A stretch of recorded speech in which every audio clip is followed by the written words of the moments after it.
Hi, I'm Richard. I'm Jackie, and this is Callie.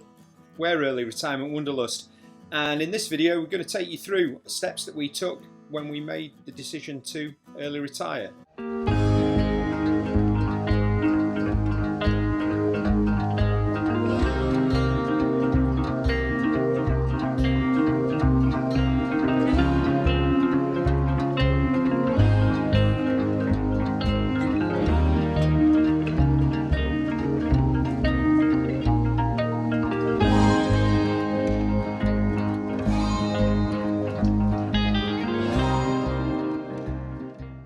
So in this video, what we want to do is give you an insight into where we've come from as a couple and how we've made that decision to early retire, the reasons why we made that decision to early retire. And very excitedly, our vision for what we're actually going to do now that we've retired and what we want to do in the future. Like childhood sweethearts, so cute. We met when we were at university in Leeds together. We both trained as PE teachers, and as Jackie said, we had a great career in teaching. But it came to a point where we decided that we'd done our bit. Yeah, it was a catalyst from not the greatest year last year. We had a few bereavements that made us question what we wanted to do with our future and how we wanted to spend the time that we have got. And the other thing is that we've got two amazing kids. We had them purposely when we were quite young, and they've now grown up. They've done the university thing, they're following their own careers, and we've just got that freedom now at the age of 51 to go and pursue what we want to do. And there is so much that we want to do. And when we rationalised it, we just couldn't think why we shouldn't retire, really. We want to share with you some of the reasons and some of the thinking that we went through when we made the decision to early retire earlier this year. As we said, we did have a few bereavements of people very close to us, and it did make us question that life is very short and that we have the ability to go and do things that we want to do. Yeah, it made us think that life can be really cruel and there's no avoiding that, and you've always got a choice that you can potentially make, and we decided to make the choice to early retire when we could. We did.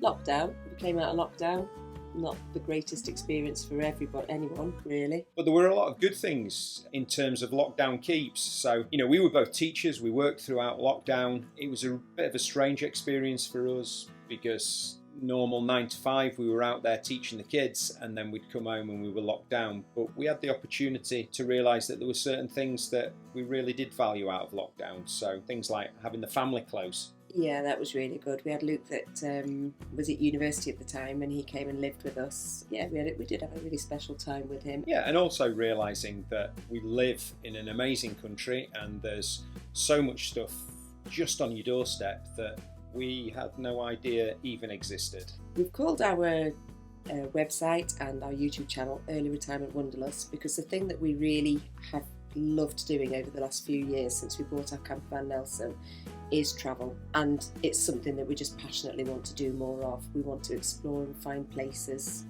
that we've never been to before. Nelson, our campervan, was always going to be a retirement project, and we made the decision to buy him early, and we realised how much freedom he gave us, and then we just realised how many places there were out there that we just had no idea even existed. So then the other thing we thought about is that, as Jackie said, 2021 was a pretty horrible summer. Well, we had some very sad personal losses, and we realised what was really important to us, and we realised that one of the certainties of life is that life is going to end at some stage, and we've just got to take those opportunities to get out and see what the world has to offer. Also to spend time with our families. By retiring, we're hoping we'll actually see more of our families. When we were teaching, we would go travelling every weekend because that's what we wanted to do to wind down, but now we're seeing more of our son. Hopefully our daughter's moving up near us in the next 6 months, so we'll be able to see a lot more of her and actually have quality time with them. And also quality time with the people that you lost connections with. So certainly over the last few months we've connected with old work colleagues, old friends, and those are the people that really make life. And I'm not going to go too hippified in terms of, money's not everything, but the thing that makes life is the connections that you make and the relationships that you have with people. It's not about how much stuff you have. And it's been fab at the moment. We're houseless. We sold our house 10 weeks ago, and we've been living in the campervan and staying with my mum. And it's been amazing, just spending some really good quality time with my mum, which we've not done a lot of recently. I'm not so sure my mum thinks it's quality time now. I think she's ready for us to move into our new house. But it'd be fab just being able to come down and visit her every couple of weeks as well. So one of the things we were keen to do as teachers, we genuinely believe in the importance of lifelong learning, and that we've always got the opportunity to learn, and this is a prime example of what we're doing. It is. How to do YouTubes, how to blog. I never realised that I loved writing. We were already getting stuff published in magazines and things like that, but just to have the time to do that. And I was in teaching, I was a good teacher. You know, if you don't extend yourself and the opportunity to extend yourself, and we've just seen that early retirement as a real opportunity to do something a little bit different, push ourselves outside our comfort zone. It is really scary, but that's what life's about. Yeah, and we're looking forward to things like, on the learning side, being able to join groups like U3A. I want to do photography courses. We want to learn French and Spanish so that we can speak some of the language when we travel. So learning never stops. No, it's more exciting. Sounds very boring and teacher-like, but learning never stops. We've got time to learn for ourselves now, not just learning what the children teach us. Yeah, experiences. I found a photo on Facebook, and the gist of it was that jobs fill your pockets, and you do need money to exist, but adventures fill your soul. And we've got our pockets reasonably full so that we've got time to do the adventures to fill our soul. It does, and it sounds really privileged, and we know that we were really privileged in the jobs that we had, and the time off that we had, and the salaries that it paid, and the pension that eventually is going to be coming through. We know that we were really privileged, but we've just completely re-evaluated that money and finance and things and stuff and possessions are not everything. No. A key thing when we sold our house, the amount of things that we've given away or sent to charity shops, we've just realised we didn't need all the things that we kept buying. We keep quoting something that we heard a while ago of less is more. And the reason why that's really important is that the less things you have provides more space in your life to really experience the things that are important. And I cannot believe how, in the course of the last 6 to 9 months, how that has changed our lives. Yeah. Thinking about the fact that we always used to chase the dollar. It was always really important to me as to have a good salary and have all those luxuries, and yet actually the most important luxury in life is time and experiences with the people that you love. I think our families do think we genuinely had lost the plot when we first said what we were going to do, that we were only we were 50 at the time, we were going to retire, we're selling our house, we're going to move to the Yorkshire Dales, and I think they were genuinely quite worried about us, that we hadn't thought about it. And it is a big leap. We've got no income for 3 years, but we know that everything that we've done is reversible. We've sold our house, but we're also buying a house. We'll always have somewhere to live. And I don't know, the worst comes to the worst, we could go back into teaching. I don't like the way education's changed, so I don't think I would. But we'll get it, we've retired, but we can unretire. We can get a job. So one of the reasons why we chose to retire early was that we realised that relationships are really, really important. And my dad had an old saying that there's no pockets in shrouds, i.e. you can't take your money with you, but one of the things that's really important in life is that you take those relationships and take those experiences with you. One of the things I've loved so far about retiring is the time we have with ourselves. Term time when we're teaching for 6-7 weeks, we barely see each other. We did work hard. We would be at school at 7:30. We'd not get back till 6 at night. And just having quality time to ourselves now has just been amazing. It's very odd. It's very weird. It is. And we haven't fallen out yet, but it's a different experience. But the value of those relationships with the people that you love, like our kids, like our closest family, like our friends, that is priceless to us, and you can't actually put a price on that. No. Similarly, value of our time. Yeah. Wow. We keep shaking it. We keep sort of shaking ourselves, don't we, in the morning? It's like, we're not going to work today, and just what we're going to do. And we're not bored. We've found lots to fill our time with because We genuinely want to do different things. It's just the opportunity to get out and do things that you want to do at the time that you want to do it. You can be money rich, or you can be perhaps time rich, and I'm not entirely sure whether you can be money and time rich. You've got to choose one or the other. We are realists, and what happens if it all goes wrong? We have touched on that. Like I said, my family thought we had lost the plot. They really genuinely were quite worried. I think my sister probably still is. But we know that we will always have a home. We've got a roof over our head.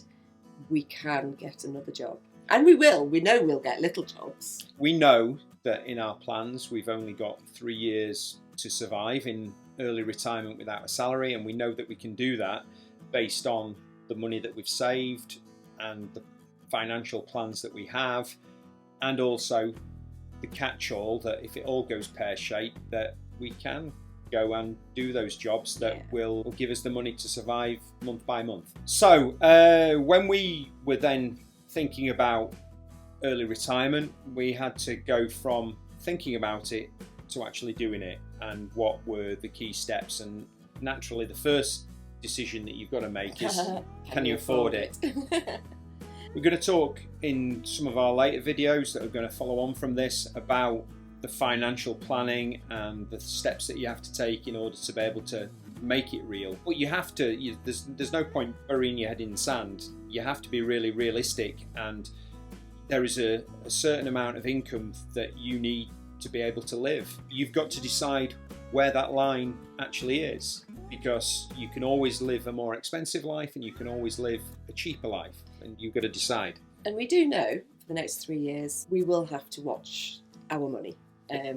We do know that we're not going to be able to go out as much as we used to, buying lots of clothes and things, but it's not, at the moment that's not important to us anyway, is it? Jackie's a bit concerned because obviously the Laithwaite's order have ended, and we know that there is a price, a cost benefit to that. Yeah, we know that we're just going to have to watch what we spend, but we also know that we have got enough to keep us going, and we'll be happy. Yeah, one of the main calculations that we've had to think about is obviously how much money we need. We were at quite a fortunate point actually. We knew by this summer we were actually going to have paid our mortgage off. I didn't have a car payment anymore. We had paid our credit card off. We knew by this summer, by your last paycheck actually, we would be debt free, which is the first time in our lives actually, and it fell that way. We worked really hard to get to that position, and it was by design, but we've never been savers, so I don't want you to think that we've spent our life putting money into savings, because we haven't, and this is probably the first time in our life that we've lived without an overdraft. And to be fair, we were fortunate in lockdown. We had our full wage coming in, we couldn't spend it, and lockdown did help us. That's the first time we actually have managed to put a lot of savings behind us.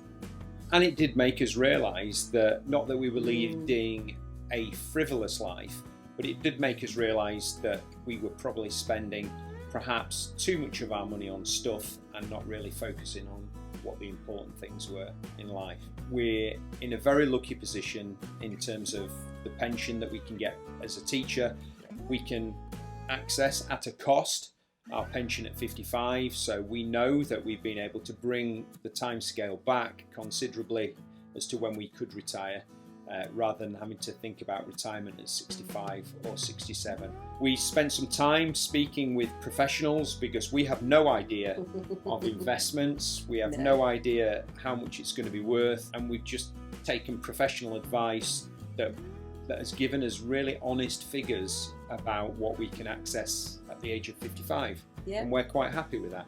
As part of our planning process, we carefully considered or brainstormed some of the ways that we could get income that would see us through to true early retirement pensionable age. One of the things that we decided from the beginning, we lived in Cheshire and we've loved living in Cheshire. We brought our kids up in Cheshire, but we also, Richard's from Yorkshire, and we spend a lot of time in the Yorkshire Dales because we were always visiting Richard's family, and his mum still lives in Yorkshire. So we've made a leap of faith and we sold our house in Cheshire, and we're in the process of buying a house in the Yorkshire Dales.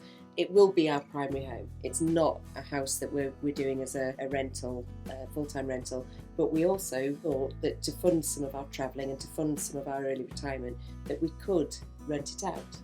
So one of the things that we've got in our plans, we will be using it as an Airbnb, and initially we're just going to do it really sensibly, and we'll manage it and we'll rent it out for the odd weekend and just see how that goes. So yeah, if things really come to the worst situation and we need something to bail us out, we always know that we can tutor. And we can tutor online, so it doesn't matter where we are in the world. I'm going to send Richard out doing the tutoring because he's a GCSE maths teacher. If things turned really bad, we know that we could do, in our stock trade, we could do exam marking, which again is all online, and we could do that digitally, and we could do that wherever we are in the world. But I think it's fair to say that we're not averse in our simple life now to just doing agency work. I don't want to go back, and I don't want to do, I'm adamant I'm not going to do supply teaching. No. Our days in school are over. Yeah, they are, definitely. Temporary jobs. We could do a Christmas 6-week stint in the supermarkets, and quite happy to do things that will just give us enough money to get us through the next couple of months. So that's what that's the extent of our catch-all emergency funding. So coming up in the next videos, we want to actually, rather than just talk about the decisions that we've made, actually take you through step by step the things that we did in the last 9 months to get ourselves to a position where we are now at the age of 51 and early retired and pretty much free from all our commitments. Free from responsibilities. Something like that. Also in the next video, or in one of the upcoming videos, we will talk about our budget planning and how we looked at how we could afford to retire and what we're going to do next to make sure we've got an income. I really don't think that there is a miracle answer to that, and no. We, as Jackie said earlier on, we're taking a big leap of faith that this is going to work, but we know in our heart of hearts it's the right thing to do. So yep, and 3 months in with no income, we're still smiling, still happy, still loving it. Living the dream. Living the dream. Living on love. And then hopefully through all of our videos you'll actually see us making it happen. So we wish to continue making our travel videos and bringing you along with wherever we go. And everything that we've talked about in these videos, we've actually have got a website, a weekly blog called Early Retirement Wanderlust, where we have, right from the beginning of making our decision 9 months ago, we've been cataloguing all the things that we've done, so you can also find out from there. Yeah, we're in week 33 as we speak in terms of the decision-making process of where we went to. And that's it. Yeah.